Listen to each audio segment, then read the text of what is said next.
ආයිබෝවන් එහෙමනම් අපි අද අපිට එදා අපි කතා කළා පාංශු කාදනය කියන කොටසත් කියන්නේ මොකක්ද කියන එකත් පාංශු කාදනයේ සිදුවිය හැකි ආකාර කියන එක විදිහ හැකි ආකාර මොනවද කියලාත් අපි කතා කළා වර්ෂාව සුළඟ මුහුදු රළ ඒ වගේ ටික කළා.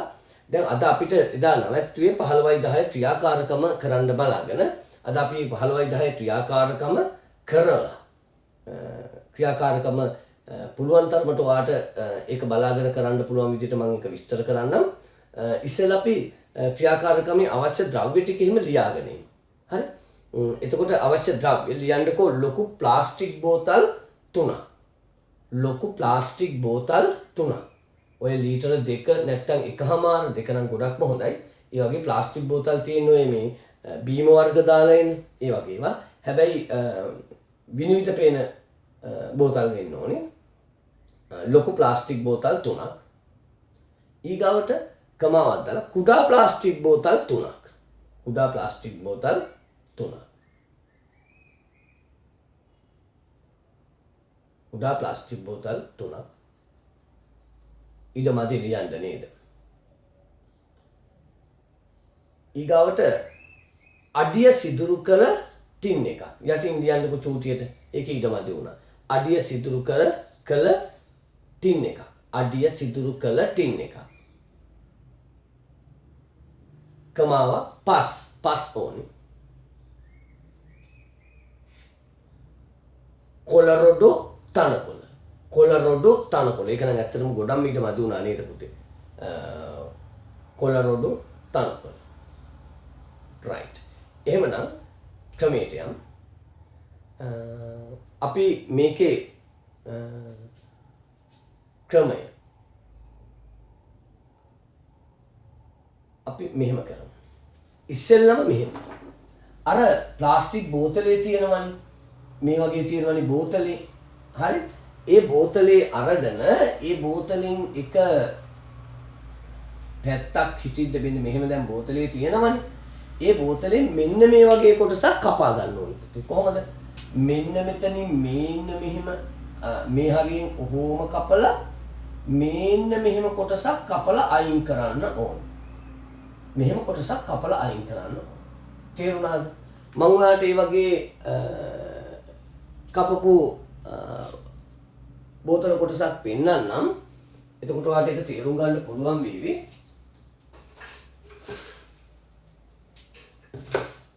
මේ කියන්නේ මේකනේ බෝතලේ.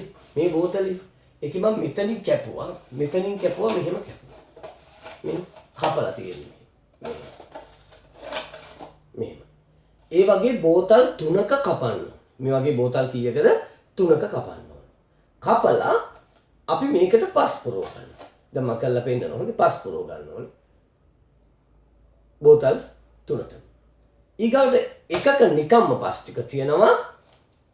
මේ දැන් 3ටම එක හා සමාන එකම තැනින් ගත්ත පස් ටික දා තියලා තද කරන්නේ නැහැ පස් යම් කිසි ප්‍රමාණයකට මෙහෙම තියා ගන්නවා. තියලා එකක නිකම්ම පස් ටික තියෙනවා. අනිකේ පස් ටිකට උඩින් වියලි කොළ රොඩු ටිකක් අතුරනවා.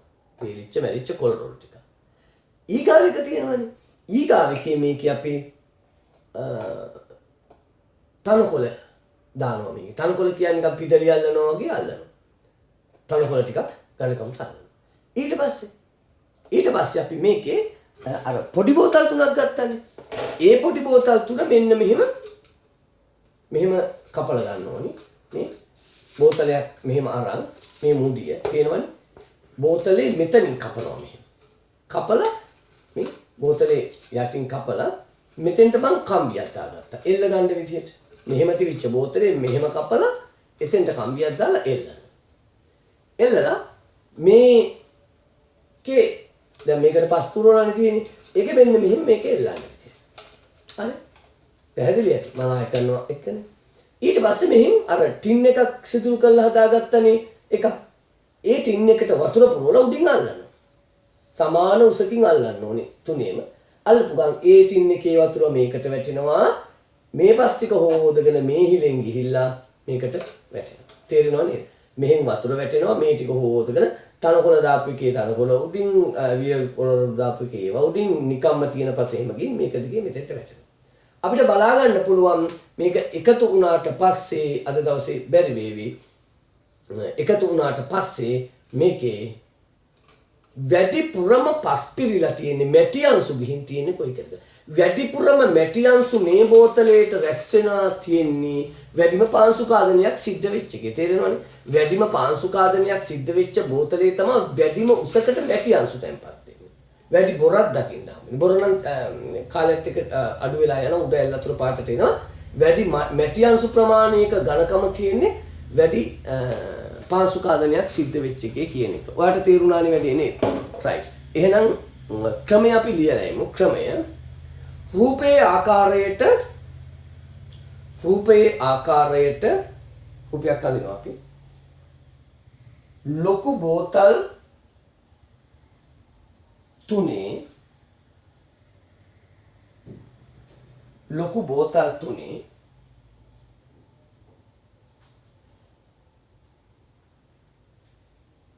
කොටසක් කපා ඉවත් කරනු ලැබේ.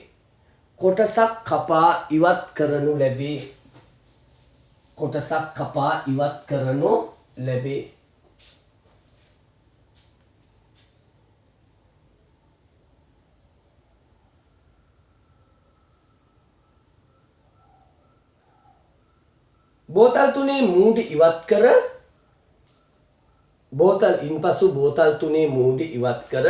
ඉන්පසු බෝතල් තුනේ මූඩි ඉවත් කර ඒවාට පස් පුරවා තද කරනු ලැබේ. ගොඩාක් තද කරන්නේ. ඒවාට පස් පුරවා තද කරනු ලැබේ. තරමක් තද කරන්නේ. තද කරනු ලැබේ.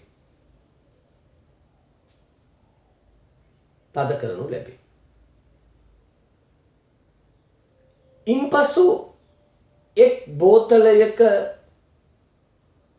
පස් මතු පිට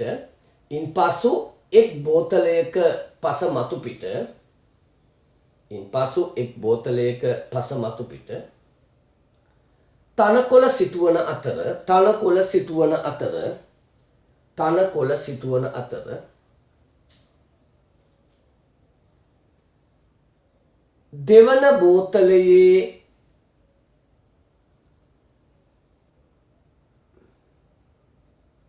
දෙවන බෝතලයේ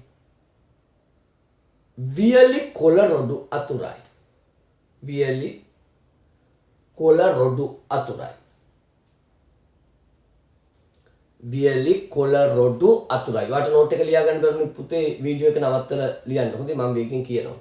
වියලි කොළ රොඩු අතුරයි. ඉතිරි බෝතලයේ පස විවෘතව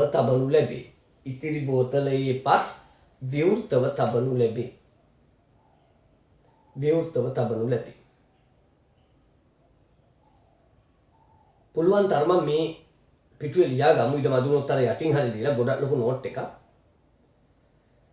මේ කුඩා බෝතල් තුනේ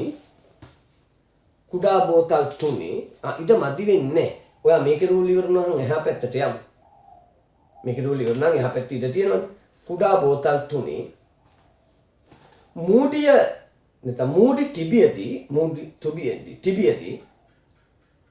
මූඩි තිබියදී රූපයේ ආකාරයට ඒවා කපා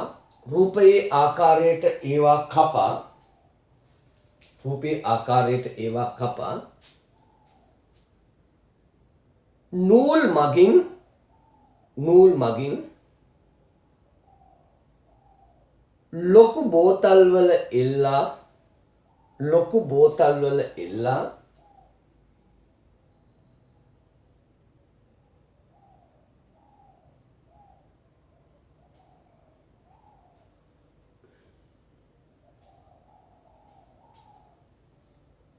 ලොකු බෝතල් වල එල්ලා ආධාරකයට සවි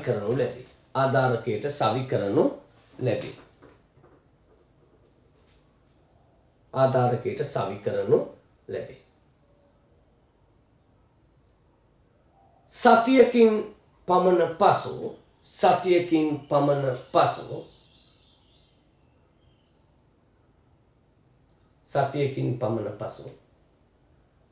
පතුල සිදුරු කළ ටින් එක මගින් පතුල සිදුරු කළ ටින් එක මගින් සමාන උසක සිට පතුල සිදුරු කළ ටින් එක මගින් සමාන උසක සිට සමාන ජල ප්‍රමාණය බැගින් සමාන උසක සිට සමාන ජල ප්‍රමාණය බැගින් වක් කරනු ලැබී සමාන ජල ප්‍රමාණය බැගින් වක් කරනු ලැබී යකන ඉඩ ඇති වෙයිද? තව පොඩ්ඩක් වක් කරනු ලැබී. ඉන්පසු කුඩා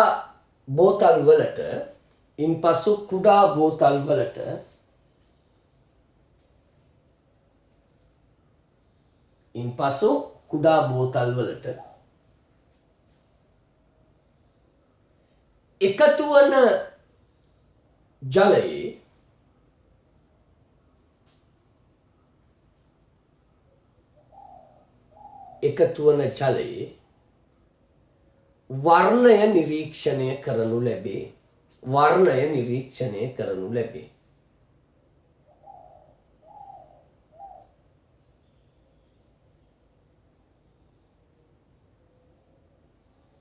වර්ණය නිරීක්ෂණය කරනු ලැබේ. මේක ලියන්න යන්න එපා. මේක ලියන්න යන්න එපා. ඊට පස්සේ අපිට බලන්න පුළුවන් අර කුඩා බෝතලයට මොනතරම් උසකට මඩ තැම්පත් වෙලාද කියන එකත් ලියන්න පුළුවන්. අපි මේක ලියන්න අවශ්‍යතාවයක් නැහැ. අපි දැන් රුපියල් දින්නත් ඕනි මේ වැඩේ කරන්නත් ඕනි. හොඳයි. අපි දැන් ඊගාවට මේ වැඩේ කරමු. ඔයා බලා ඉන්න මේ වැඩේ කරනවා. ඔයත් මේ වැඩේ කරන්න මේ හැම බඩුවක්ම ඔයාට හොයාගන්න පුළුවන් නිසා. අපි එහෙමනම් දැන් මේකේ මේ බෝතලයට අපි කලින් කපාගත්ත බෝතලයට මෙන්න මෙහෙම පස් ටික පුරවනවා. මේ විදිහට පස් ටික පුරවනවා. එතකොට අපි ගොඩක් අද කරන්නේ නැහැයි කියලා කිව්වා.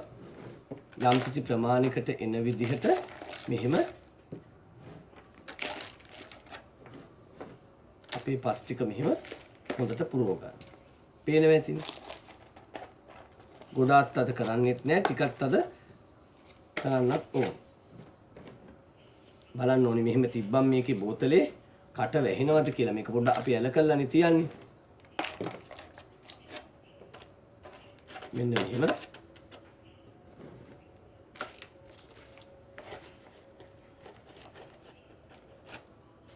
තද කරලා ගන්න.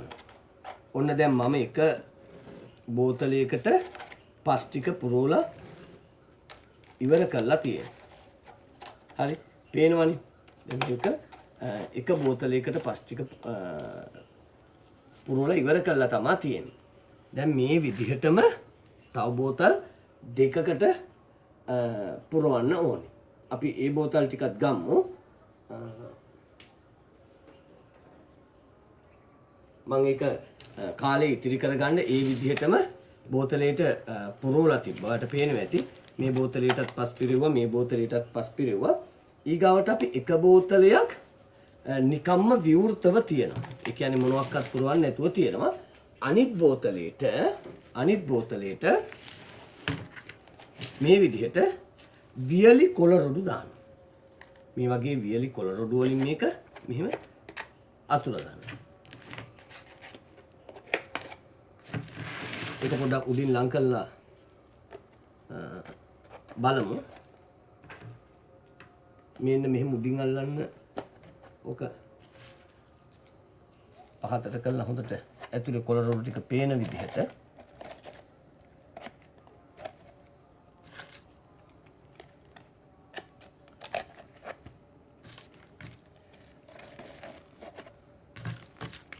මොනවා හරි වියලි කොළ රොඩු ටිකක් මම පොඩ්ඩක් තෙම්මලා ගත්තා. ඉතින් ඒක අතුර ගන්න අමාරු නිසා ඔය විදිහට ඔන්න වියලි කොළ රොඩු අතුරපු එක. දැන් ඒකත් අපි මෙහෙම තියනවා. ඊගාවට අපි මේ වගේ තනකොළ මේ විදිහට ගත්ත තනකොළ ටික ඊගාව බෝතලයට ඇතුල් කරන්නයි ලැහැත්ති. මේ විදිහට තනකොළ. මේ ඔයාටත් මේ ටික කරගෙන යන්න පුළුවන් බොහොම පහසුවෙන්. ඉන්න එකට මේ ටිකට පස් වැල්ලා නැහැ. පස් වැල්ලා නැහැ මේ ටික පස් මදි. එහෙම දාලා වියලි කොළ රොඩු ටික දානවා. වියලි කොළ රොඩු ටික මේ තනකොළ ටික. බොහොම ප්‍රවේශමෙන්. එහෙම නැත්තම් පුළුවන් නම් මේක දැන් අර පිඩැල්ලක් වගේ කපලා ගන්න පුළුවන් නම් ඒක මුණත් කමන්නේ යල්ලන්න. ඊට පස්සේ අපි මේකට වතුර ටිකක් එහෙම දාලා සතියක් විතර තියෙන්න ඕනි. හරිනම් මොකටද මේක දැන් පැලවෙන්න මේ ගස් ටික. දැන් මම මේක නිකන් තියලා තද කළාට හරියන්නේ නැහැ. වතුර දාලා දෙන්න අර පිටල්ලක් වගේ කපලා ගත්ත නිසා ඒ ටික හිටීවි. එකින් එක පැලකලේ නැතුවට.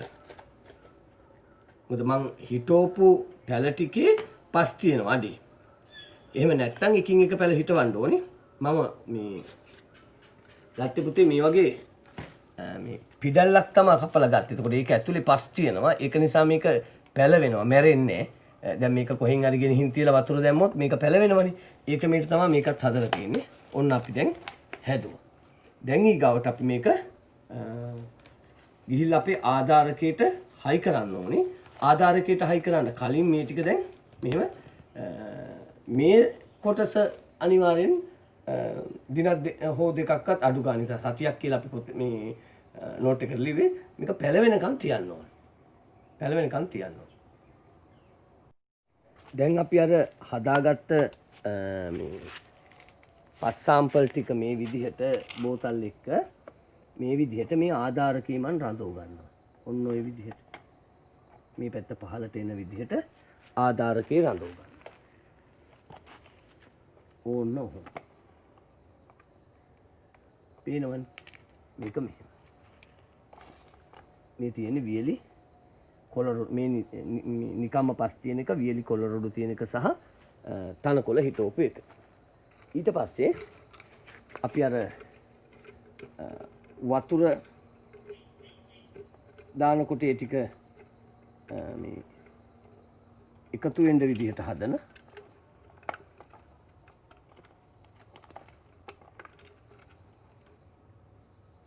බෝතල් ටික මේ විදිහට එල්ල ගන්න.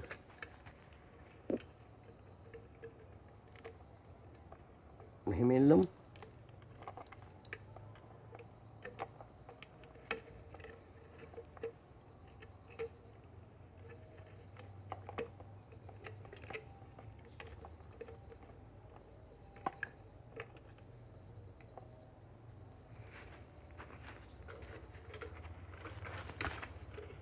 අනිත් බෝතලේ මේක එල්ලමු.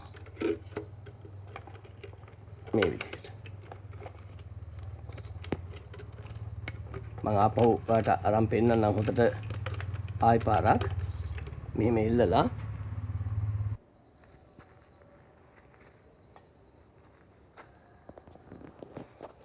දැන් ඔයාලට පේනවා ඇති එකක පස් තියෙනවා, අනිකේ වියලි කොළ රොඩු තියෙනවා, අනිකේ තනකොළ තියෙනවා. ඔන්න බෝතල් ටික එල්ලලා තියෙන ආකාරය. පේනවනේ. ওই විදිහට. ඊට පස්සේ ඔය ආධාරකේ නම් මේක මෙහෙම එකක්ම කියලා එකක් නෑ. කැමති එකක් හදාගන්න. ඊට පස්සේ මේ වගේ බෙලෙක් එක අඩිය සිදුරු විදලා අරගෙන හරියටම දැන් මම එක ප්‍රමාණයක් හදාගන්න ඕනේ. මම මෙන්න මේ උසේ ඉඳන් මේ කෝප්පෙන් එකක් මේකට වතුර දානවා ඕනේ. ඔය විදිහට.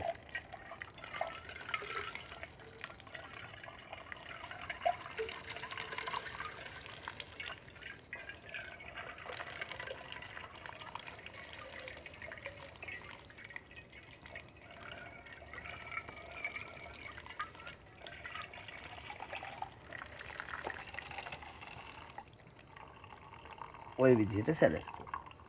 එතකොට ඊගාව එකටත් ඒ කෝප්පෙම එකක් ඒ උසේ ඉඳන්ම මේ විදිහට වියලි කොළ රොඩු එකට දාන්න. පොඩක් ටින් එකක් පේන්න ගන්න.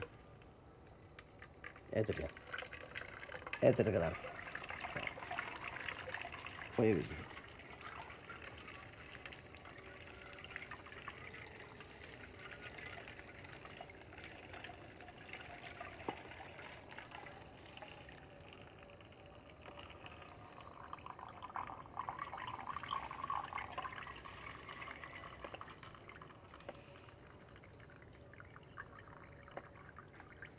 ඊගාවට අපි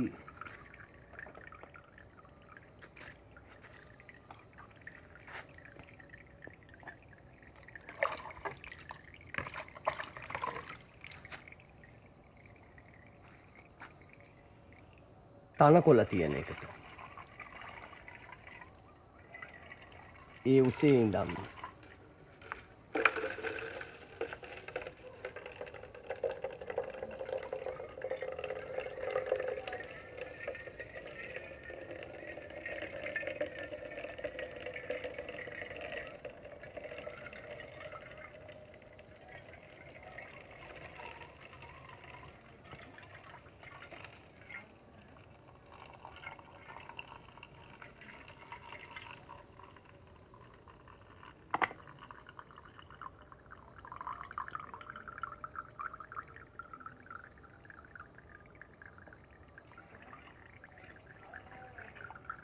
මේ විදිහට වැක්කිරෙන්න සලස්වනවා. ඊට පස්සේ අපි එහෙම වැක්කිරුණාට පස්සේ දැන් ඔන්න බලන්න වැඩේ ඉවර වෙනකොට සාමාන්‍ය විවෘත පස් තිබිච්ච එකේ බොර පාට. එතකොට වියලි කොළරොඩු දාපු එකේ තියෙන බොර පාට සහ තනකොළ හිටෝපු එකේ තියෙන බොර පාට ඈඩ් කරලා බලුවන් යම් වෙනස්කමක් ඔයාට පේනවනේ. ඒත් එක්ක ඔයා බලන්න මේකේ අඩියේ පස් කොච්චර තියෙනවද මැටි කොච්චර තියෙනවද නේ. නමුත් මේකේ තියෙන පස් ප්‍රමාණය සහ මේකේ තියෙන පස් ප්‍රමාණය නේද? ඒ වගේ සාපේක්ෂව පස් අඩුයි. මේකේ ලොකු මැටි කට්ටයක් එකතු වෙලා තියෙනවා. එතකොට අපිට මේකෙන් පේනවා නග්න නැත්තම් විවෘත පස් පාංශුකාදනයට ලක් වෙනවා වැඩි. වියලි කොළරොඩු තිබුණොත් අඩුයි. තනකොළ නැත්තම් සාක වැස්මක් ආවරණයක් තිබුණොත් සාක ආවරණයේ තියෙන ඒවයි පාංශුකාදනයේ අඩුයි කියලා. එහෙනම් ගස් කොළන් අයින් කරාම පාංශුකාදනයේ වැඩි කියලා මේකෙන් පේනවා. එහෙනම් දැන් අපි ඒක රූප සටහනට අදින්න පටන් ගමු. අපේ මේ කරපු ක්‍රියාකාරකම මම ටිකක් ඇඳා මට ටිකක් ඇඳ ගන්න අමාරු නිසා ටික ටික අඳින්න පටන් ගත්තා. අනික ලොකු කාලයක් ගත කරන්නේ නැතුව මේ වැඩේ ඉවර කරන්න. මෙන්න මෙහෙම අපි එක බෝතලයක් දැන් බෝතල් දෙකක් මම ඇඳලම තමයි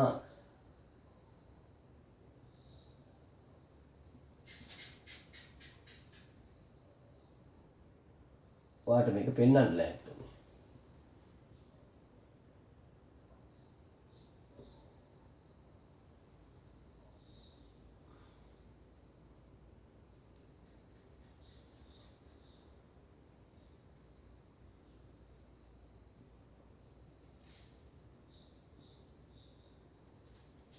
එතකොට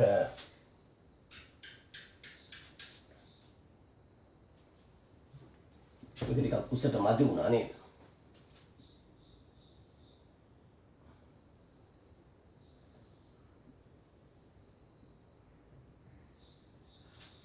ටිකක් කරදරකාර සංකීර්ණ රූපයක් නිසා මම හදිස්සියට අඳින්නේ. හදිස්සියට ඇඳින්න නැත්නම් ඉතින් මට රූප අඳින්න බෑ කියලා ඔයා දන්නවනේ නේද? මේ තියෙන යට බෝතලේ ඔයාට ඉතින් කොහොම ඇඳ ගන්න පුළුවන්. මේවා සමානව අඳින්න ඔයා. ඉතින් හොඳේ. මම නම් ඒ තරම් එච්චර ඉගෙන සැලකිල්ලක් දැක්ුවේ නැහැ. ඉතින් මට බෑයි කියලා මම ආයි කිව්වනේ ඔයාට. මේ විදිහට එක එක සයිස් මගේ නේද? ওই විදිහට මේක කට් එක කපනවා අපි මෙහෙම. මතකයිනේ. මෙහෙම කට්ටේ කපලා තියෙන්නේ. කොහොම කපලා තිබුණේ නේද?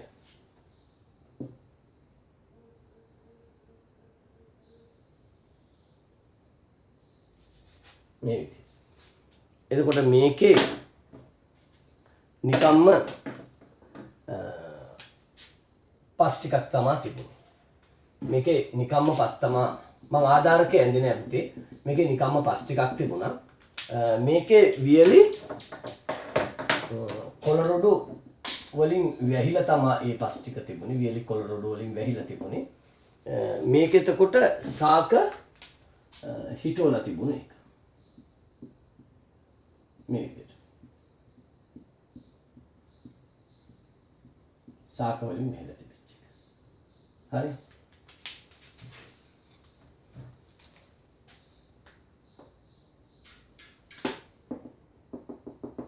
ඔය විදිහට. එතකොට මේක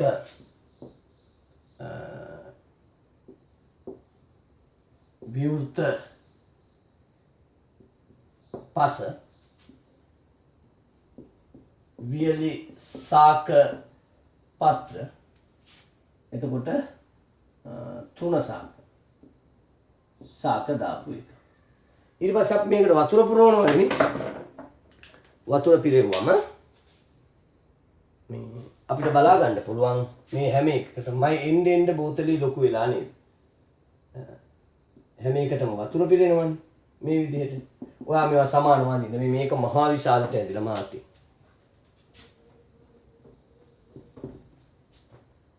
මහා විශාලට ඇදලා එක.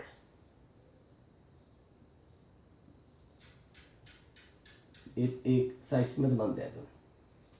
ඒකෙත් වතුර පිරලා තියෙනවා.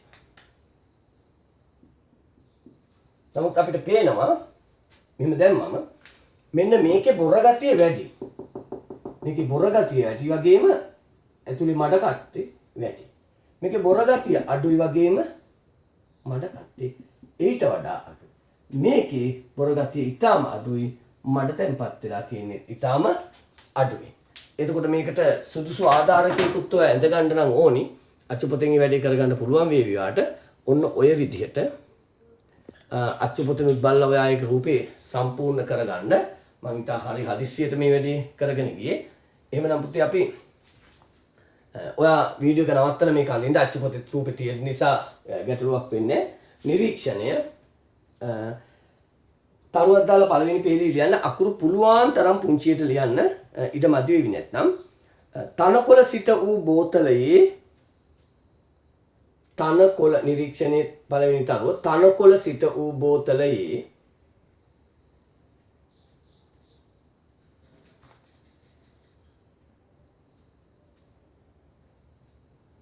එකතු වන ජලයේ බොර පාට අඩුය.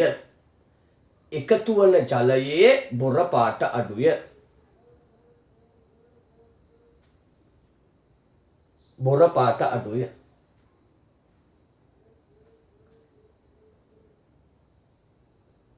ඊගාව පේලිය කොළරොඩු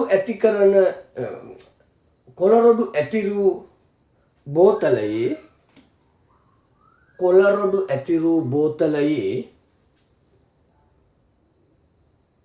ජලය තරමක් බොර පාටය. ජලය තරමක් බොර පාටය.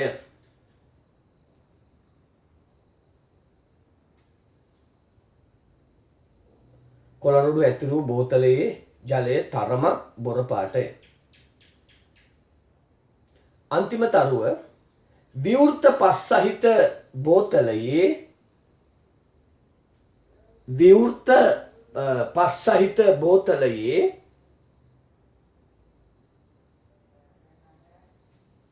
වතුර වැඩිපුර බොර පාටය. විවෘත පස් සහිත බෝතලයේ වතුර වැඩිපුර බොර පාටය. වැඩිපුර බොර පාටය.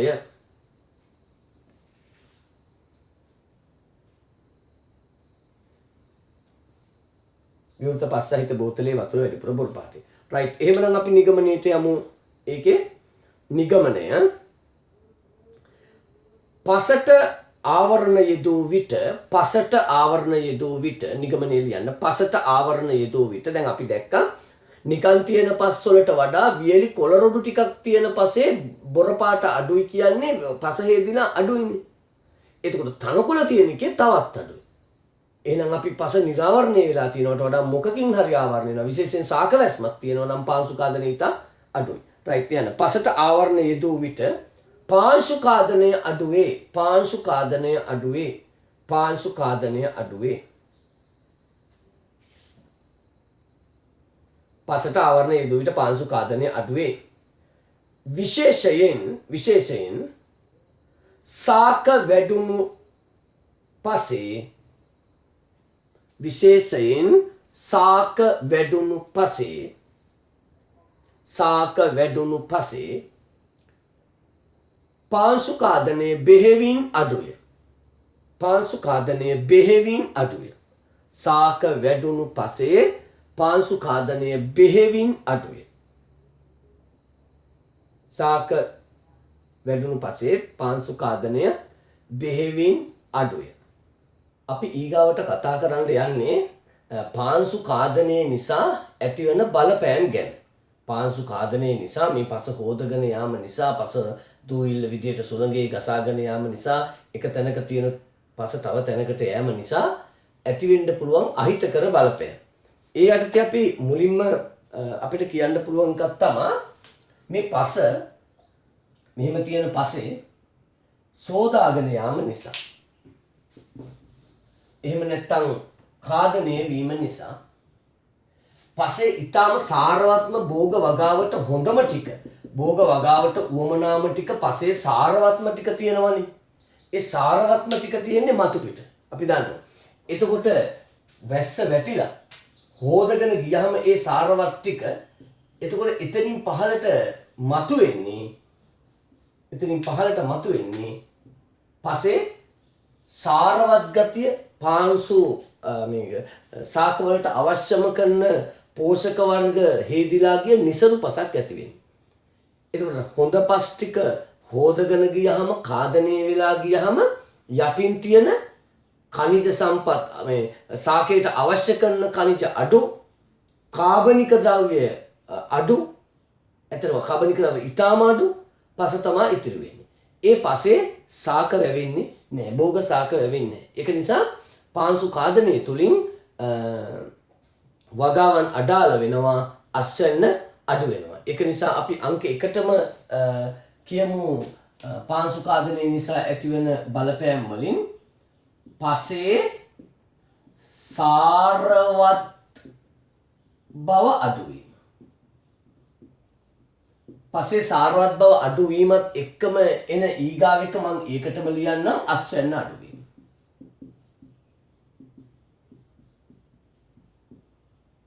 නිසරු පසක හොඳ අස්වැන්නක් තියෙන්න විදිහක් නැහැ. ඊගාව කාරණා මේ විදිහට දිගින් දිගටම අපි හිතමු මෙහෙම භූමියක් තිබුණා කියලා. මෙහෙම භූමියක් තිබුණා. දිගින් දිගටම පස කාදනය වෙලා හොදලා ගිහින් ඔන්න ඔය විදිහට ඔහොම ගියාට පස්සේ ටික මෙහෙම හැරිලා ගියාට පස්සේ එක්තරා අවස්ථාවකදී මේ උඩ තියෙන විශාල පස් කුට්ටි ටික ගලුත් එක්ක ගසුත් එක්ක මෙන්න මේ විදිහට ගලාගෙන ඉන්න පටන් ගන්නවා එකවර. ඉස්සෙල්ලා පොඩ පාංශු කාදනයේ නිසා යටින් හැරිලා දියවිලා ගිහින් තිබිලා ඊට පස්සේ අර උඩින් තියෙන පස්තට්ටු ගලුත් එක්ක ගසුත් එක්ක ගලෝගෙන එනවා ලොකු වැස්සක් ආපු ගා. අපි ඒකට පාංශු කාදනය තමයි වෙන්නේ. එක තැනක තියෙන පස තව තැනකට එනවා තමයි. නමුත් අපි ඒක හඳුන්වන්නේ පාංශු කාදනය කියලා නෙමෙයි. මේ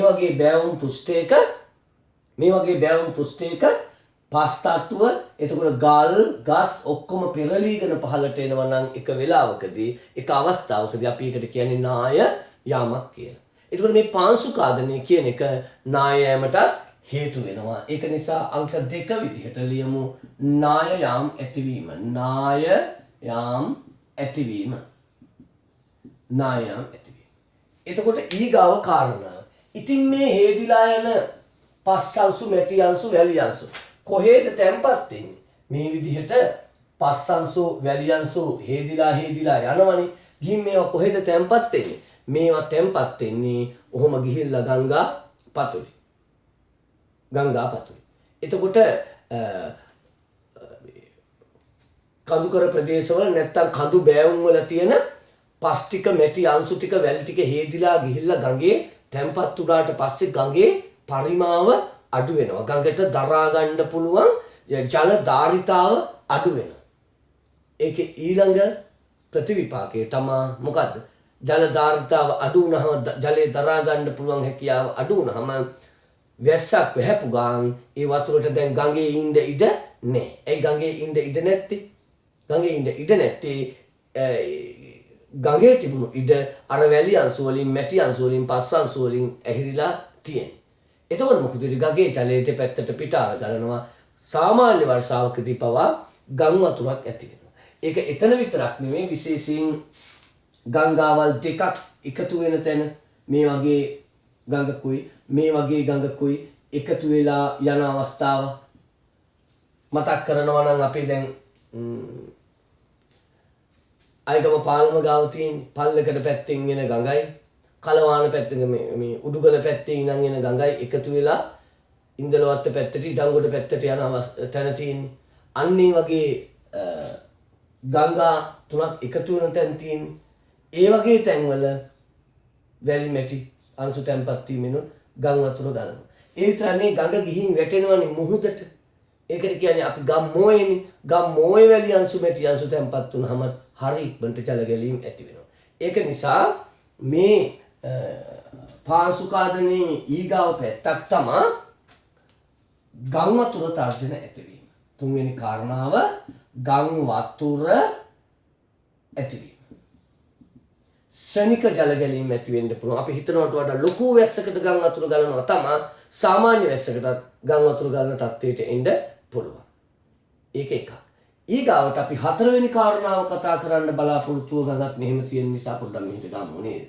හතරවෙනි කාරණාව තමයි ඒක මේ වැස්ස නිසා පාංශුකාදනය වීම ගැන නෙමෙයි මේ කතා කරන්නේ. සුළඟ නිසා පාංශුකාදනය වීම. ඒකට බොහොම වියලි ප්‍රදේශයක් වෙන්න ඕනේ.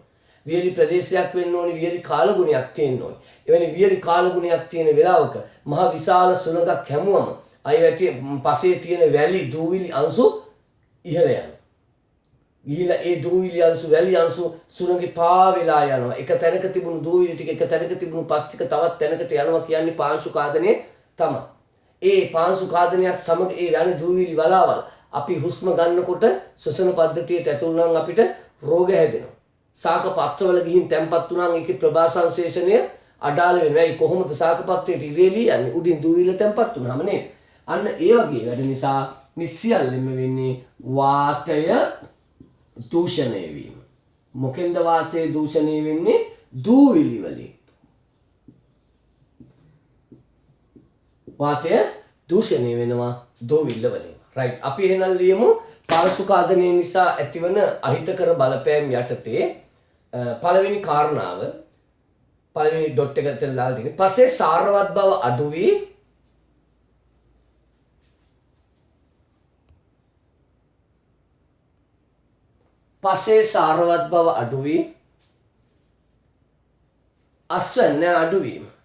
අස්වැන්න අඩුවීම.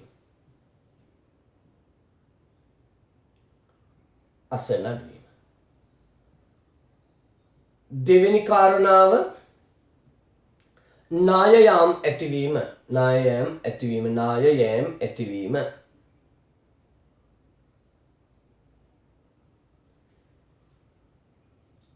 තුන්වෙනි කාරණාව සේදී යන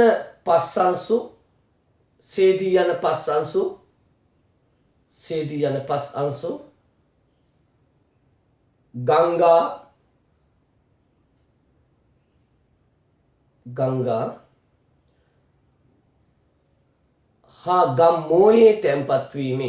හා ගම් මෝයේ තැන්පත් වීමෙන් ඉඩ නැත්තම් එහා පැත්තට යන්න වෙයිද?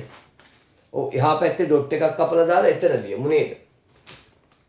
එහෙම වුණොත්. ඔව් කාරණාත් අපිට කියන්න තියෙන හතරයිනේ. මෙතන රූල් තියෙනවානේ 1 2 3 4 5ක් එහා පැත්තේ දෙකකුත් එක්ක. ඉතින් එහෙම කරමු. දැන් මං කිව්වේ සේදී යන පස් අංශු ගංගා හා ගම් මොහි තැන්පත් වීමෙන්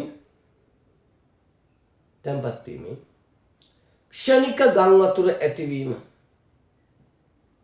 ක්ෂණික ජල ගැලීම් ඇතිවීම, ක්ෂණික ජල ගැලීම් ඇතිවීම කියලා ලියමු. ක්ෂණික ජල ගැලීම් ඇතිවීම, ක්ෂණික ජල ගැලීම් ඇතිවීම. හරිනේ. දැන් අපි එහා පැත්තේ ඉන්නේ නේද? රයිට්. අවසාන කාරණාව දූවිලි නිසා වාතය දූෂණය වීම.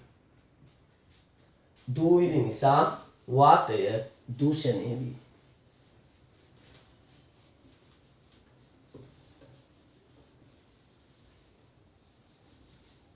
දූවිලි නිසා වාතය දූෂණය වීම.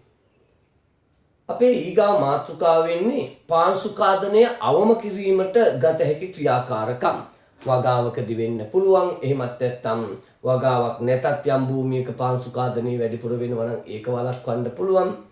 එතකොට පාංශුකාදනය අවම කිරීම සඳහා මිනිස්සු ගන්න ක්‍රියාමාර්ග. අපි එකින් එකට ලියලිය සාකච්ඡා කරමු.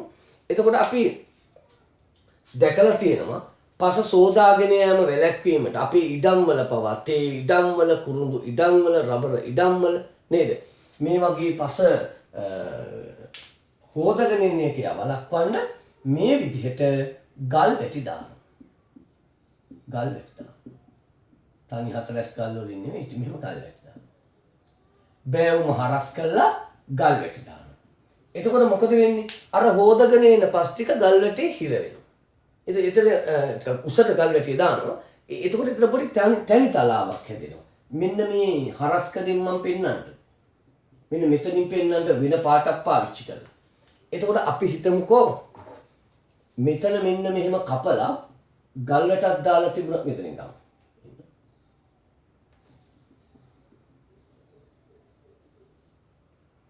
මෙතන මෙහෙම පොළව කපලා මේන්න මෙහෙම ගල් වැටක් දාලා තිබුණා කියලා.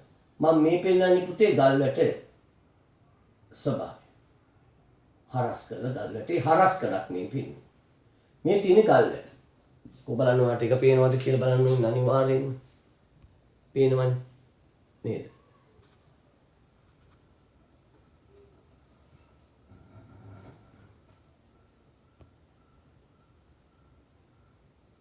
එතකොට මෙහෙම කපලා ගල් වැට දාලා තියෙනවා. ගල් වැට ගැඹුරට යනවා.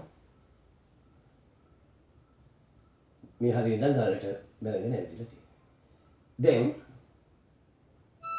මේ ගල් වැටේ හරස් කර දැන් මෙහෙන් හොදගෙන එන පස් ටික මේ විදිහට මෙතන පිරෙන්න පටන් ගන්නවා. ඔන්න. දැන් මෙතන පොඩි සමතල ගතියක් එනවා. ඒකෙන් උතුරට තමයි එහා පැත්තට යන්නේ. එතකොට ඊගාව ගල් වැට මෙහෙන් වැටෙනවා. මේ විදිහට. ওই විදිහට. එතකොට ඒකටත් පස් පිරෙනවා හොදගෙන ඇවිල්ලා. එතකොට මේ වගේ හැඩයක් ගන්නවා. අන්න අධික බෑවුමක් යම් කිසි ප්‍රමාණයකට නැති වෙලා පඩි පෙලක් වගේ එනවා භූමියට නේද? එතකොට හොදාගෙන යෑම යම් කිසි බමනකින් අඩු වෙනවා. ඒ කියන්නේ හොදගෙන යෑම 100% නැති වෙනවයි කියලා කිව්ව හැම නෙමෙයි. ලියන්න අංක 1 යටතේ බෑවුමට හරස්ව ගල් වැටි බැඳීම.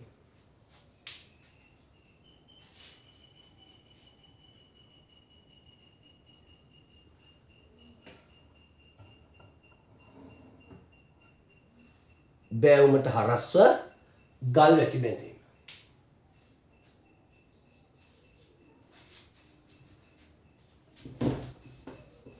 බෑවුමට හරස්ව ගල් වැටි බැඳීම. ඊගාවට කරන තව වැඩක් තමයි විශේෂයෙන් වගා කටයුතු වලදී කරනවා ඒ බෑවුමේම මේ අතට කාණු කපන. මේන් එහෙම කාණුව කපන. ඒ කාණුව කපනකොටත් මෙන්න මෙහෙම නේද කාණුව කපන්නේ.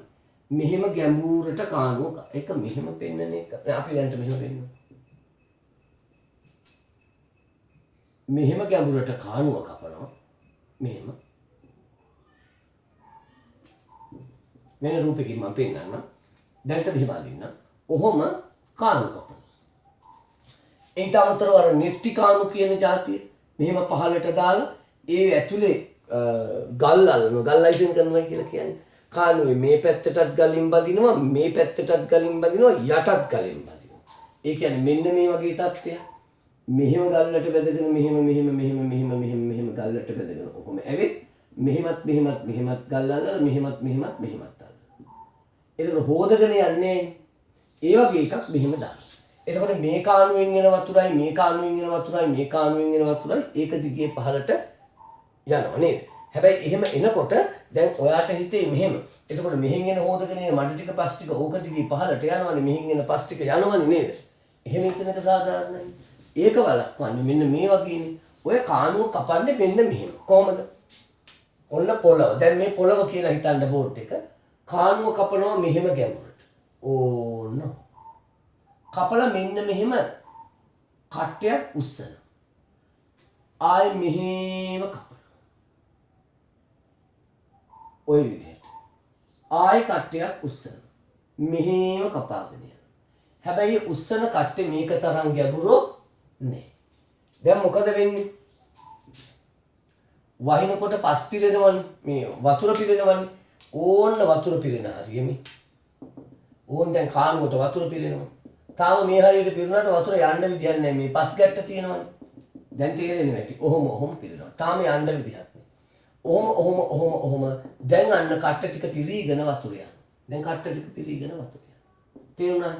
එතකොට අර උඩින් හොදගෙන ආපු වැලිය අංශු මැටි අංශු තියෙනවනේ. ඔයා දන්නවනේ, ඔයා තේරෙනවනේ. මේ ජලයට වඩා වැලිවල මැටිවල බර වැඩි, ඝනත්වය වැඩි. ඒක නිසා මේ කට්ටට වැටුනම අර වැලි ටික මැටි ටික අඩියට යනවා. වතුර උඩට ගියාට. තේරුණාද? මේ ඒ ටික අඩියට තැම්පත් වෙනවා. ඒ ටික අඩියට තැම්පත් වෙනවා. ඒ ටික අඩියට තැම්පත් වුණාට වතුර උඩ එනවනේ. වැලි අංශු මැටි අංශු යට යනකොට වතුර ටික උඩ එනවා. ඊට පස්සේ අර කලින් කියපු අර පහළට එන කානුවට මේ වතුර ටික මේ අර පහළට දාන කානුවට මේ වතුර ටික පිටත් වෙනවා. එතකොට මෙහෙම ගලාගෙන යනවා වතුර මේක දිගේ. වතුර ගලාගෙන ගියාට මේ මැටි ටිකට යන්න විදිහක් නෑ. මේ කට්ටෙට හිටිනවනේ. තේරෙනව නේද? මේ කට්ටෙට හිටිනවනේ. පැහැදිලිද කියලා බලන්න ඕන. මං කෑ ගහලා වැඩ. මේ මැටි ටික මේකට හිටිනවා. මේකට හිටිනවා. වතුර ටික උඩින් ගලාගෙන යනවා. එතකොට හරහට දාලා තියෙන කානුවේ වතුර ටික හරහට ගිහිල්ලා නෙත්ති කානුවට එකතු වෙනවා. ඒ නෙත්ති කානුව කියන එක ගලෙන් බැඳලානේ තියෙන්නේ. මෙහෙටත් ගල් අඩියටත් ගල්. ඒකේ හොදගෙන යන්න දෙයක් නැහැනේ. ඒ ටික අර ගල් වැට දිගේ ඒ ගල් කානුව දිගේ ගලින් බැඳපු කානුව දිගේ පහළට ගලාගෙන යනවා. මොනවද යන්නේ? වතුර යන්නේ. මැටි ටික මේ ටිකේ එකතු වෙනවා. මේ ටිකේ එකතු වෙනවා. දැන් ඔයාට මෙහෙම හිතෙනවා ඇති. එහෙම හිතෙන එක තමයි වටින්නේ. මොකද? ඉතින් ඔය කිව්වට සර් ටික කාලයක් යනකොට මැටි වලින් මෙහෙම මේක ඉතිරෙනවා. ඊට පස්සේ මෙන්න මේ ලෙවල් එකට මැටි ටික ආවට පස්සේ ඊට පස්සේ එන මැටිත් ඕවා එක්ක යනවා නේද? පස්සේ යනවා නේද කියලා හරියට හරි යනවා තමයි. එතකොට යනවා. එතකොට අපි මොකද කරන්න ඕනේ? වැස්ස වහිනවයි කියන එක පටන් ගත්තම සදාකාලිකව වැස්ස වහින්නේ නැහැ. වැස්ස පෑවුවම ගානවා අපහසු මේ වගේ තත්ත්වයකටපත් වෙනවා. දැන් අපිට පේනවා කානුවේ මේ කට්ටේ පස් වලින් වැලි වලින් පිරීලා තියෙන්නේ, මඩ වලින් පිරීලා තියෙන්නේ. දැන් අපි මේක ආපහු හරන්න ඕන. හරලා පස් ටික දාන්න ඕන උඩට. අපේ පාත්තියට. ආයෙ හොදගෙන නමුත් දිගින් දිගට මේක නඩත්තු කරන්න ඕනේ. එතකොට ඉඩමෙන් පස් ටික යන එක, පොහොර ටික, කයිජ ලවණ ටික යන එක නවතිනවා. ලියමු සමෝච්ච කානු කැපීම. සමෝච්ච කානු කැපීම. සමෝච්ච කානු කැපීම.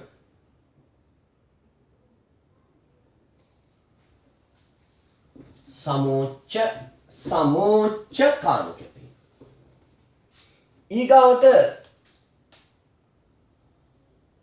පස සෝදාගෙන යෑම වැළැක්වීම සඳහා භෝගසාකම හිටවනවා. ගස් සිටවනවා. සමෝච්ච ක්‍රමයට පිළිවෙලට ඔහොම හිටවනවා. ඔය විදිහට. පස සෝදාගෙන යාම අඩු කරන භෝග වගාවල් ඇති කරන්න පුළුවන්. ලියන්න. සමෝච්ච ක්‍රමයට වගාව සකස් කිරීම. සමෝච්ච ක්‍රමයට පොඩි එතකොට අර පඩිපෙල් ගතියක් තියෙනවා. හොඳේ. පොඩි තැනි ගතියකුත් තියෙනවා. ඒ ගසුත් එක්ක ඒවයි පස්සෙන් තියෙන හැම. සමෝච්ච ක්‍රමයට වගාව සකස් කිරීම.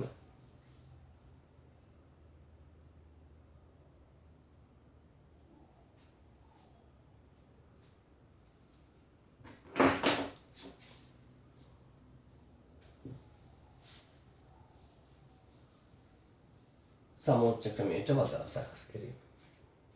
ඊගාවට ඔයා දැකලා ඇති මේ ඔය කඳුකර ප්‍රදේශවල යනකොට නුවරඑළිය නෙවෙයි නුවරඑළිය නෑනේ කුඹුරු. කුඹුරු නැතුවට එළවලු වගාවල් වලත් එහෙම තියෙනවා. මේ නුවරඑළිය අර ඔය ඕනතරම් දැකලා තියෙනවා මහනුවර පැත්තේම යනකොට හොඳට පේනවා කුඹුරු පවා ක්‍රමයට තියෙනවා. මේ විදියට කඳු ගැටේ ඔය විදියට පොඩි පොඩි ලියදි පඩි පෙලක් වගේ ඔය වගේ ලියදි සකස් කරලා තියෙනවා. ඒකට කියන නම ඔයා දන්නව නේද? හෙල්මල් ක්‍රමයට භෝග වගා කරනවා. හෙල්මල් ක්‍රමයට කඳු බෑවුමේ පොඩි පොඩි ලියදි එන විදියට සකස් කරලා තියෙනවා. පහළට පඩි පෙළ වගේ ලියන්නේ. හෙල්මල් ක්‍රමයට ලියදි සකස් කිරීම. හෙල්මල් ක්‍රමයට ලියදි සකස් කිරීම. හෙල්මල් ක්‍රමයට ලියදි සකස් කිරීම.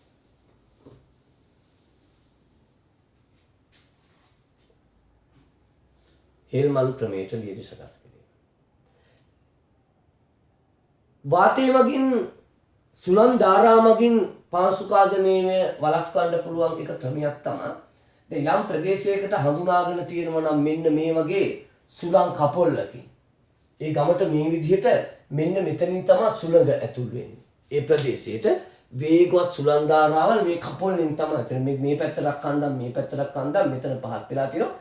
මෙතනින් තමයි එන්නේ. අන්න එතකොට ඒ වගේ තැනක වා කඩන විදිහට මෙහෙම සාක වගා කළා ඒ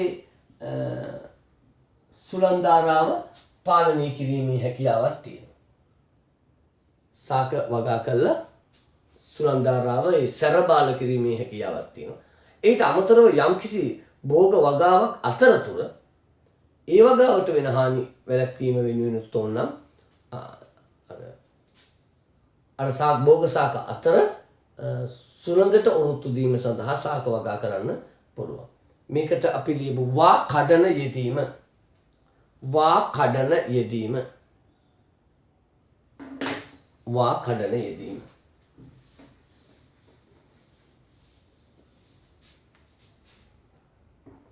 වා කඩන යෙදීම.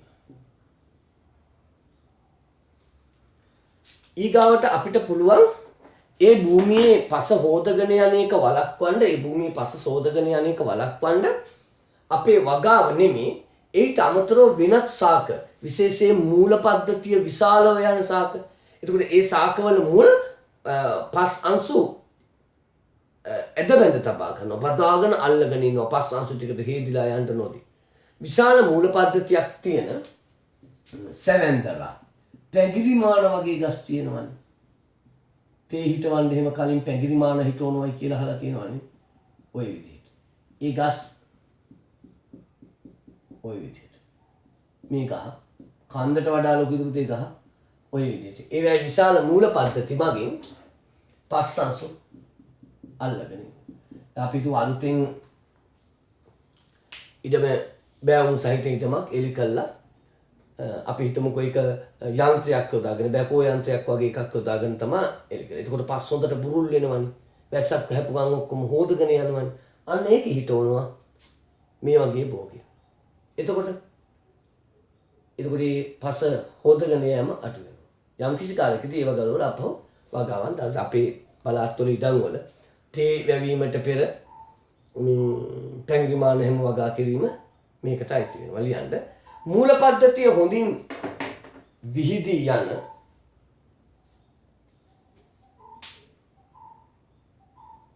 මූල පද්ධතිය හොඳින් විහිදී යන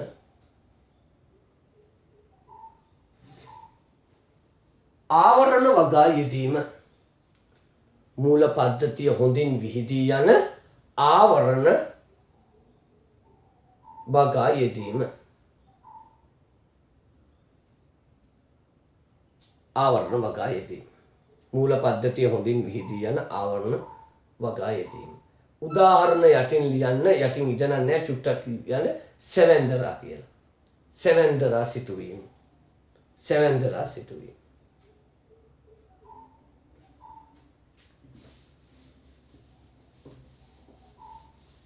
සෙවැන්දරා සිටුවීම.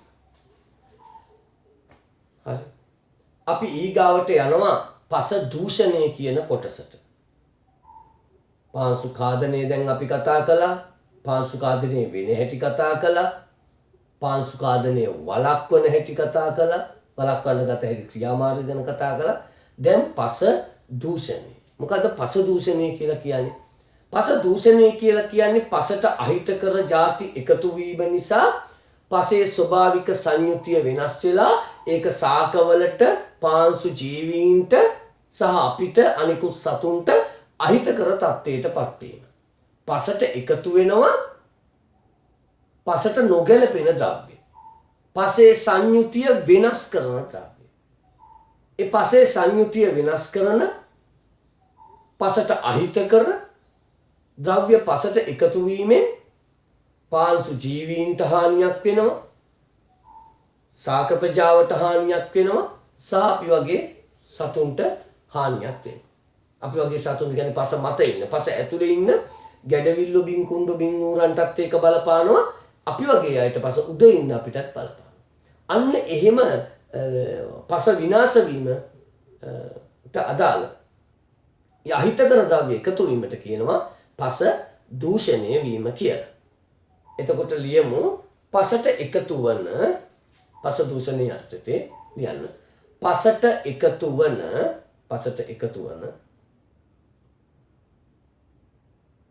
බාහිර ද්‍රව්‍ය නිසා.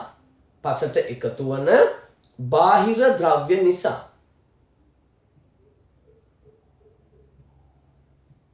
පසට එකතු වන බාහිර ද්‍රව්‍ය නිසා. පසේ හිතකර සංයුතිය වෙනස් වීම. පසේ හිතකර සංයුතිය වෙනස් වීම. පසේ හිතකර සංයුතිය වෙනස් වීම. පස දූෂණය ලෙස හැඳින්වේ. පස දූෂණය ලෙස හැඳින්වේ. පසට එකතු වන බාහිර ද්‍රව්‍ය නිසා පසේ හිතකර සංයුතිය වෙනස් වීම පස දූෂණය ලෙස හැඳින්වේ. එතකොට පස දූෂණය කිරීමට හේතු වන ද්‍රව්‍ය මොනවද? පස දූෂණය කිරීමට හේතු වන ද්‍රව්‍ය මොනවද? අංක 1 අපේ පස්වලට නම් අපේ පස් කියන්නේ අපි මේ ජීවත් වෙන ප්‍රදේශයේ තියෙන පස්වලට නම් පස දූෂණය කිරීමට හේතු වන ප්‍රධානතම ද්‍රව්‍ය තමයි කෘෂි රසායනික ද්‍රව්‍ය. කෘෂි රසායනික ද්‍රව්‍ය. කෘෂි රසායනික ද්‍රව්‍ය.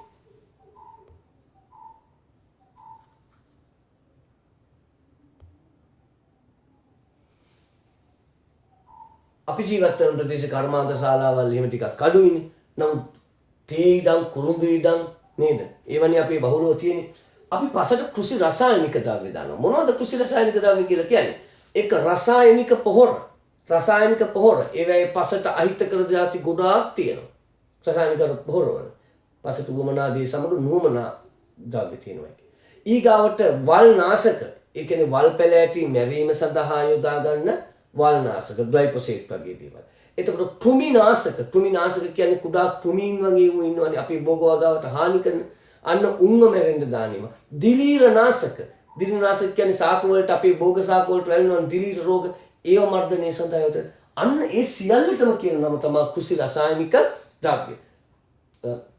රසායනික පොහොර, වල් නාශක, කෘමි නාශක, දිලීර නාශක වගේ රසායනික ද්‍රව්‍ය පසට යෙදුවම පස දූෂණය වෙනවා. පසේ ඉන්න ගැඩවිල් පණුව වගේ අපිට හිතකර මහා ජීවීන් විනාශ වෙනවා. එතකොට උන් ගුල් හාරගෙන ගිහිල්ලා පස බුරුල් කළා නේද? පසේ වාතය රඳා පවත්වනවා, පසේ ජලය රඳා පවත්වනවා. උන් මැරුණම ඒක නෑ.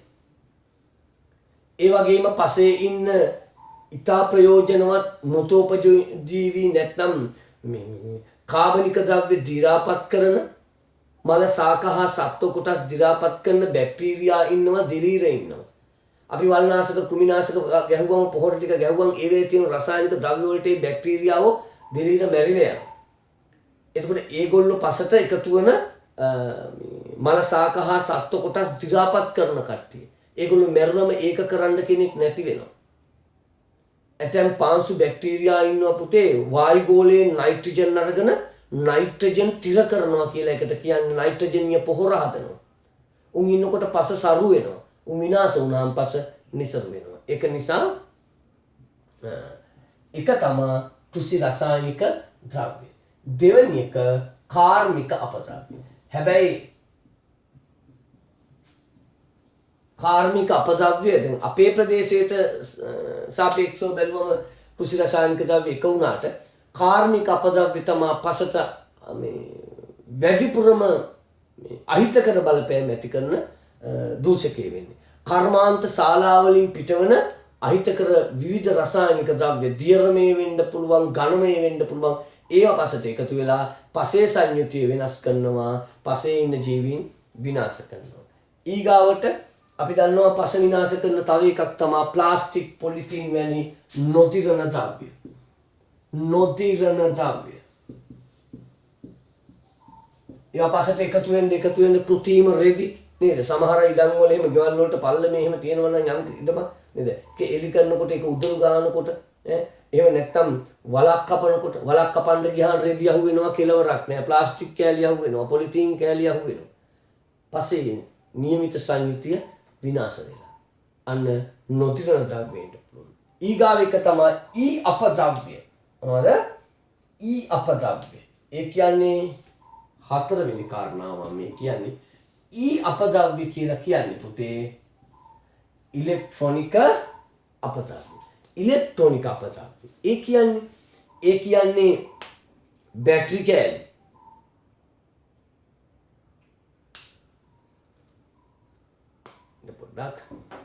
ඒ කියන්නේ බැටරි කෑලි.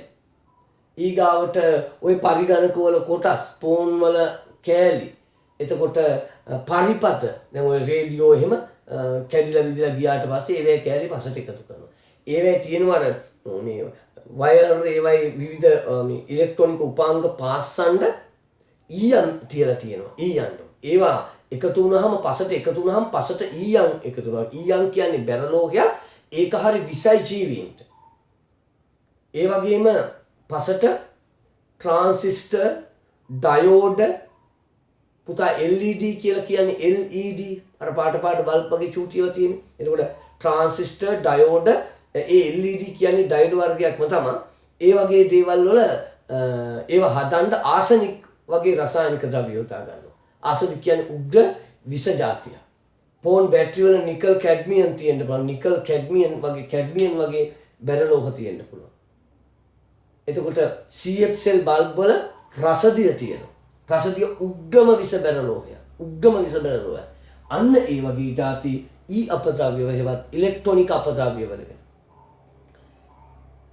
මෑත කාලයේදී මේ මෑත අතීතයේ නම් අපේ පසට එකතු වන නරකම කෙනෙක් තමයි. මොකද කෘෂි රසායනික ද්‍රව්‍ය ටිකක් ගොඩක් ඈත දවස්වල තිබුණා. කාර්මාන්තක් තිබුණා. නොදිරන ද්‍රව්‍ය යම් කිසි ප්‍රමාණයකට මේ ඉලෙක්ට්‍රොනික අපද්‍රව්‍ය කියන එක අපේ පසට තවත් අලුත් හතුරෙක් කෙලවරක් නැතුව බල්බ් කෑලි, IC, ට්‍රාන්සිස්ටර් විවිධ જાති එකතු වෙනවා ඉලෙක්ට්‍රොනික අපද්‍රව්‍ය. ඊගාවට තවත් ස්වභාවික හේතුවක් තියෙනවා පස දූෂණය කිරීමට හේතු වන ඒ තමයි මුහුද ගොඩ ගැනීම. ඒක මේ අපි ඉන්න ප්‍රදේශයේ වගේ පසකට නම් වෙන්නේ මුහුදාසන්න, වෙරළාසන්න ප්‍රදේශවල. පුතේ මුහුදේ තියෙන්නේ ලුණු වතුර නෙවෙයි, දන්නවනේ ලවණ සහිත ජලයනේ. හැබැයි මුහුදේ ලවණ සහිත ජලය තිබුණාට ගොඩබිමේ තියෙන පසේ එහෙම ලොකු ලවණතාවක් නැහැ. එච්චර ලොකු ලවණතාවක් නැහැ. එතකොට මුහුද ගොඩ ගැනීමක් ඇති වුණොත් සුනාමි වගේ සුනාමි තත්ත්වයක් ආවම මුහුදේ තියෙන වතුර ටික ගොඩබිමට එනවා. ඒ ඇවිදලා ඒ ආපු තරමක් වතුර ආපහු මුහුදට යන්නේ නැහෙනේ. ඒ වතුර වලින් යම්කිසි විශාල කොටසක්, සැලකියුතු කොටසක් අපේ භූමියට පසට උරා ගන්නවා. ඒ පසට උරාගන්නේ ලුණු වතුර. ඒ පසට උරාගන්නේ ලවණ සහිත ජලය. ඒ ලවණ සහිත ජලයේ පසට උරාගත්තන් පස්සේ ලවණතාවය ඉහළ යනවා. ඒ ලවණතාවට ඔරොත්තු දෙන්නේ නැතුව සාක ගොඩබිම හැදෙන සාක මැරිලා යනවා. ඒ ලවණතාවයට ඔරොත්තු දෙන්න බෑ ගැඩවිල්ලන් වගේ මහා ජීවීන්ට. ඒ ලවණතාවයට සුද්ධ ජීවීන්ට ජීවත් වෙන්න බැරි වෙන්න පුළුවන්. අන්න එතකොට සුද්ධ ජීවීන් මැරිලා, මහා ජීවීන් මැරිලා සාක වලට වර්ධනයට නුසුදුසු දූෂණීය උපසක් හැදෙනවා. රයිට්. අපි එහෙමනම් ওই ටික ලියන්නයි දැන් යන්නේ. රයිට්. පස දූෂණයට හේතු වන ද්‍රව්‍ය පළවෙනි එක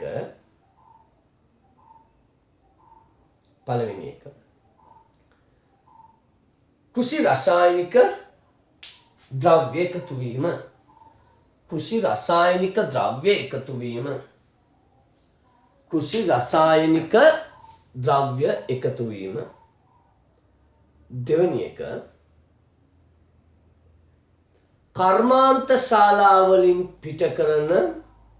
කර්මාන්ත ශාලාවලින් පිට කරන විෂ අපද්‍රව්‍ය. කර්මාන්ත ශාලාවලින් පිට කරන විෂ අපද්‍රව්‍ය එකතු වීම. විෂ අපද්‍රව්‍ය එකතු වීම.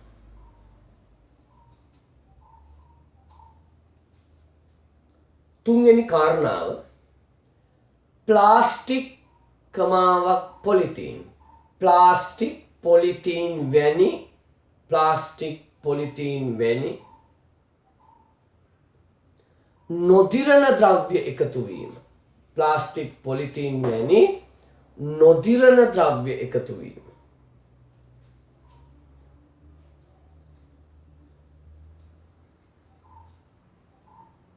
නොදිරණ ද්‍රව්‍ය එකතු වීම. ඊගාවට ඉලෙක්ට්‍රොනික අපද්‍රව්‍ය එකතු වීම. ඉලෙක්ට්‍රොනික අපද්‍රව්‍ය එකතු වීම.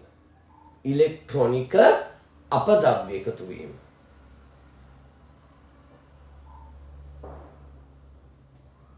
අවසාන කාරණාව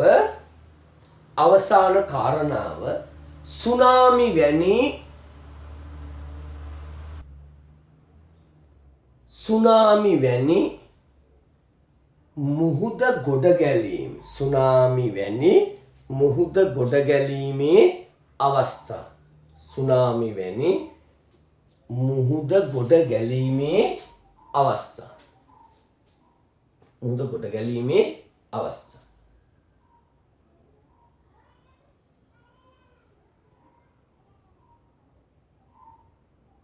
මුහුද ගොඩ ගැලීමේ අවස්ථා. ලිව්වනේ. අපේ අවසානම කොටසට දැන් අපි ඇවිත් තියෙන්නේ. මොකද්ද? පස දූෂණය වීම නිසා වෙන්න පුළුවන් අහිතකර බලපෑම. මානව ක්‍රියාකාරකම් නිසා මේ සුනාමිය හැරුණම මේ අන්තිමටම හැම සුනාමිය හැරුණා මේ කියන්නේ අපි අන්තිමට ලිව්ව සුනාමිය නේ.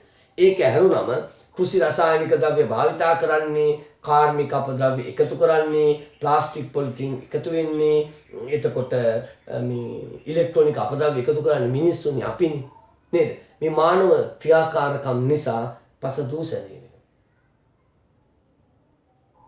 සුනාමියනි ස්වභාවික හේතුත් ඒවට බලපාන ඉත අඩුවෙන්.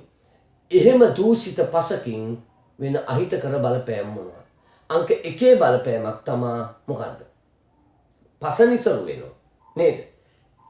ඒ නිසරු වීමට හේතු වෙනවා මොකද්ද? පාංශු ජීවීන් මිය යාම. මොකද පසේ ක්‍රියාකාරීත්වයට පාංශු ජීවීන් ඉතා වැදගත්. ඇයි? මට මතකද පසේ සංයුතිය ගැන කතා කළා අපි මේ පාඩමේ යටතේ. පසේ සංයුතිය 4යිනේ දැම්මේ. ඝන සංඝටක පාංශු වාතය, පාංශු ජලය, පාංශු ජීවීන්. පසේ ප්‍රධාන සමාජිකව 4 දෙනාගෙන් එක්කෙනෙක් තමයි පාංශු ජීවී. ඒ පාංශු ජීවීන් දූෂිත පස දූෂණය වෙනකොට පාංශු ජීවීන් මැරුණා විනාශ වුණාම ප්‍රධාන සංඝටක 4න් එකක් නැහැ කියන්නේ පසෙන් වැඩක් නැහැ. ලියමු පළවෙනි කාරණාව පස දූෂණයේ අහිතකර විපාක යටතේ හිතකර පාංශු ජීවීන් මිය යාම. හිතකර පාංශු ජීවීන් මිය යාම. හිතකර පාංශු ජීවීන් මිය යාම. හිතකර පාංශු ජීවීන් මිය යාම. අන්න ඒත් එක්කම ඇති වෙනවා පස විනාශ වීමෙන් පස නිසරු වෙලා වගාවලුත් විනාශ වෙනවා. එහෙම නැත්නම් අස්වැන්න අඩු වෙනවා. එතකොට ගොවියට ආර්ථිකමය වශයෙන් පාඩු සිද්ධ වෙනවා. පාරිභෝගිකයින්ට ආහාරවල මිල ඉහළ අස්වැන්න අඩු වෙනකොට ගොවියට පාඩුයි. ඒත් එක්ක අස්වැන්න අඩු වෙනකොට ඒ ගන්න ආහාරවල මිල වැඩි වෙනවා. එතකොට රටේ වගා කරන ගොවියට විතර නෙවෙයි සියලු පාරිභෝගිකයින්ට පාඩුයි. ඒත් එක්ක අපනයනය කරන දේවල් එක්ක එහෙම ගන්නකොට රජයටත් විශාල පාඩුවක් සිද්ධ වෙනවා. ලියන්න වගාවන් විනාශ වීම හා අස්වැන්න අඩුවීම. වගාවන් විනාශ වීම හා අස්වැන්න අඩුවීම. වගාවන් විනාශ වීම හා අස්වැන්න අඩුවීම. අස්වැන්න අඩුවීම. ඊගාවට එතකොට මේ වගාවන් විනාශ වෙලා අස්වැන්න අඩු වෙලා තවත් එනවා ඊගාවට වැඩක්. ඒ මොකද්ද? මේ පසට එකතු කරන විස රසායනික ද්‍රව්‍ය නිසා, කෘෂි රසායනික ද්‍රව්‍ය නිසා, ඉලෙක්ට්‍රොනික අපද්‍රව්‍ය නිසා ඒවැයි තියෙන ඒ විස කොටස් භූගත ජලයට එකතු වෙනවා. සහ මතු පිට ජලයට එකතු වෙනවා. අපි අර 6 පන්තියේදී මතකද වීදුරු පෙට්ටියක් අරගෙන පස්සේ ජලය රඳන ස්ථාන තුනේ පෘථිවියට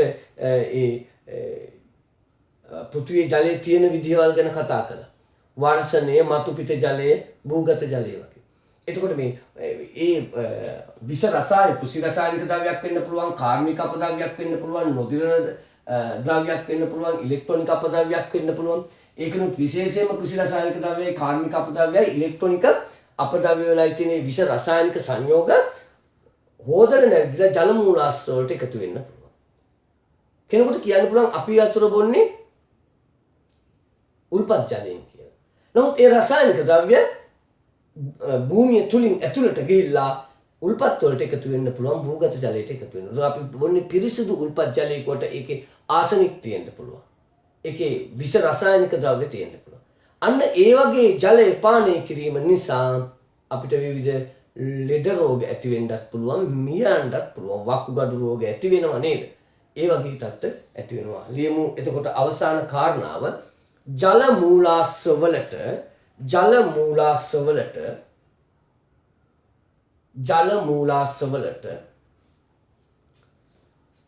විෂ ද්‍රව්‍ය එකතු වීමෙන්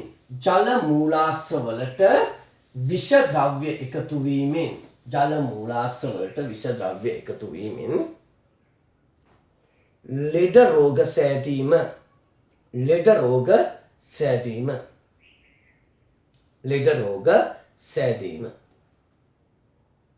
ජල මූලාශ්‍ර වලට විෂ ද්‍රව්‍ය එකතු වීමෙන් ලෙඩ රෝග සෑදීම. ඔන්න පුතේ අපි එහෙමනම් අපේ පළවෙනි දැන් මේ ක්‍රමයට කරන්න හදපු පළවෙනි ටියුට් එක ඉවර කළා.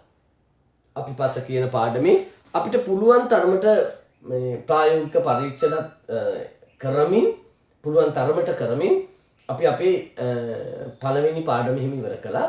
මේක ටිකක් දිග පාඩමක්. අනිත් ඉදිරියට තියෙන පාඩම් මෙහෙම ගොඩක් දිග ඒවා නෙමෙයි.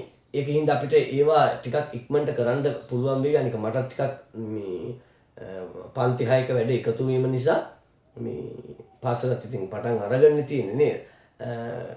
ටිකක් හිරවීමක් වුණා. මම දැන් ඉදිරියේදී ඉතිරි පාඩම් ටික ඉක්මනට කරනවා. මොකද අපිට පුළුවන් තරමක් ඉවර කළා තමයි අපි 8 පන්තියට යන්න ඕනේ. පුළුවන් තරමක් නෙමෙයි මගේ බලාපොරොත්තුව සියලු පාඩම් ඉවර කළා 8 පන්තියට යන්න තමයි try කරන්නේ නේද? අපි එහෙනම් ඊගාව දවසේ පාඩමින් හම්බ වෙමු. එතකොට මේ පාඩම පස පාඩම අපි පාඩම් 3කට කඩලා කළේ. මේ පාඩම කෑලි 3කට කඩලා තමා කළේ. එහෙමනම් ඒකේ තුන්වෙනි කොටස මේ ඉවර වෙන්නේ. එහෙනම් අපි ඊගාව පාඩමින් හම්බ වෙමු. එහෙනම් සියලු දෙනාටම ආයුබෝවන්.